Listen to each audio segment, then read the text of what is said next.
everybody, welcome back to Valhalla Acres and our crazy wind that we experience every spring. So today, my 3-year-old and I are out here. We found a lawn full of dandelions. So we're going to make some dandelion jelly today. And just a couple things off the start. If you are going to be out foraging for dandelions, make sure that you find a lawn or a field that has not been sprayed with pesticides or herbicides. And as you're picking, make sure that you leave some for the pollinators. Dandelions are some of the earliest flowers for our pollinators. Then they start waking up. So, pick the good dandelion heads. Let's see. So we got some dandelions here. I'm going to leave some of these, but make sure you just pick these guys. You don't want to pick some of the ones that maybe are older or are just starting to open up. We want to be kind to our pollinators.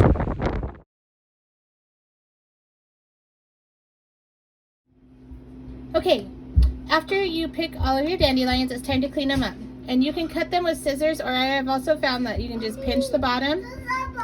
And it's okay if you get a little bit of green, but the main part is that you want to get that part off, okay?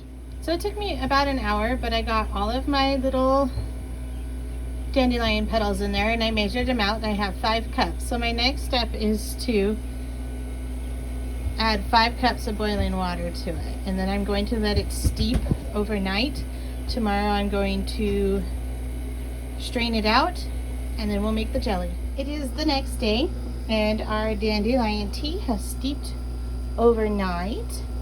I have a bowl, and I have my little strainer. Let's see. And then I have a clean towel to line it. Now I'm just gonna pour the tea in here to filter out all of the petals. I have all of my petals in here, and I'm just gently squeezing it to get all of the tea out and through the filter here. Now you can use paper towels or just a clean cloth like I did, coffee filter, whatever. You just want to make sure that you don't end up with any of the petals and stuff inside your jelly. I have strained out all of my dandelion petals, and I have this nice dark tea. The petals will go to the chickens. And then I have the rest of my ingredients here. So I have lemon juice because we need to add some acid to it. I am going to be using Pomona's pectin. And I have my calcium water here. I have my sugar. And then we're just going to follow the recipe, and I will try to remember to link it in the description. And if I forget, then I will put it in the comments. Since I am using my friend Pomona's pectin for this recipe, because I don't quite want to use as much sugar as called for in the recipe, there is on the Pomona's website a make your own recipe chart. And again, I will try to link that in the description so you can go there. But with Pomona's pectin, you have to mix your pectin in with just a little bit of the sugar to get it in there, and you don't want to forget the calcium water. And then, so I'm going to go ahead and put those into the pot and then bring it to a boil like the recipe specifies, and then I'll add the sugar into it and follow the recipe from there. Okay. So my jelly is all done, and my hair looks awesome because it is still windy today. Not as windy as yesterday when we were out picking the dandelions, but it's still windy. Anyway, I skimmed off all of the foam and I let it cool, and I wanted to taste it. I want to tell you all what it tastes like, because as it's cooking and I'm smelling it, it kind of smells like honey. Oh, I keep dropping it though. Okay.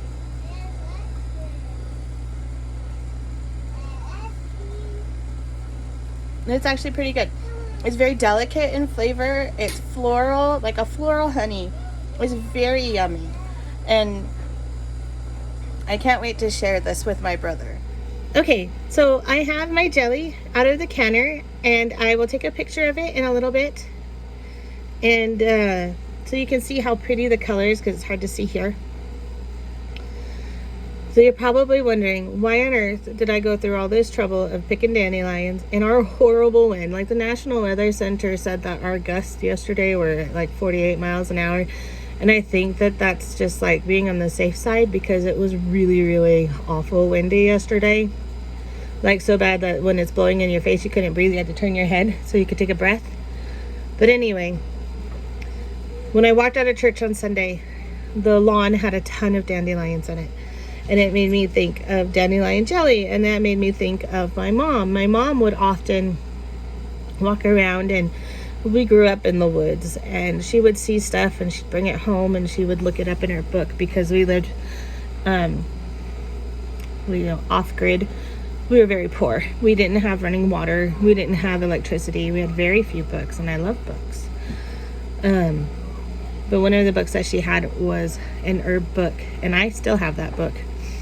It's on my shelf, but it'll probably never be opened again, because we lived in northeastern Washington at the time. The pages got wet and moldy, and they're all stuck together. But I have that book because it's sentimental value to me. But anyway, my mom would often try to figure out what the plant was.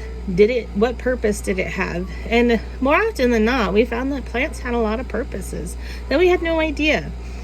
Now dandelions are edible in all of their parts. Like, this is not her book, but I love this book. Edible Wild Plants. And it's so very detailed, and it's probably backwards to you guys. I'm not sure. But anyway, he goes into great detail about what parts you eat and how to make them taste better, because dandelion greens are bitter, and I don't really like bitter greens. But he talks about that in here and how to do that. And it's very good. Hold on. And I love this book. It goes into great detail. And it, obviously, like, dandelions are just part of it, because there's a ton in here. But this book is amazing. So, if anything from this video, you don't have to run out and go make dandelion jelly. But if you do decide to, make sure that you get it from a field or a lawn that hasn't been treated with herbicides or pesticides. And I kind of mentioned this, but it was really windy in that video. You can tell because there's a lot of dandelions in that area, and they're healthy. They don't look shriveled or dried out. And there's bugs. Like, there were so many ants crawling all over these plants. Okay? But also, like, now there's like plant identification apps, and of course there's more books and stuff. So when you're out and about and you see something that you don't know about it, or you're just like, I've only heard negative things about that plant, I'm going to look at it some more. Take a look, because I think you'll be surprised. And this applies at so many different aspects of our lives. Like, don't take things at face value.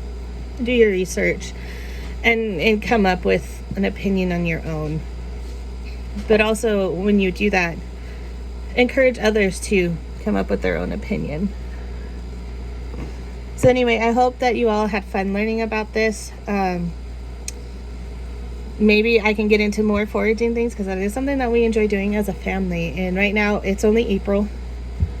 So we like to look for mushrooms and stuff. But we live in Arizona, so we don't necessarily always get the morels.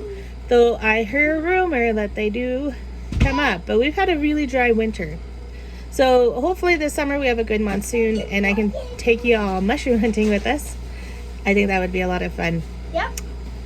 But anyway, if you have any questions or comments or concerns and just anything, information will be in the description. I will try to get a link for the recipe for the dandelion jelly, and for the pomona's how to make your own recipe. And I hope you all have a wonderful week and a happy Easter, because that is this week. And I appreciate you all being here. And until next time.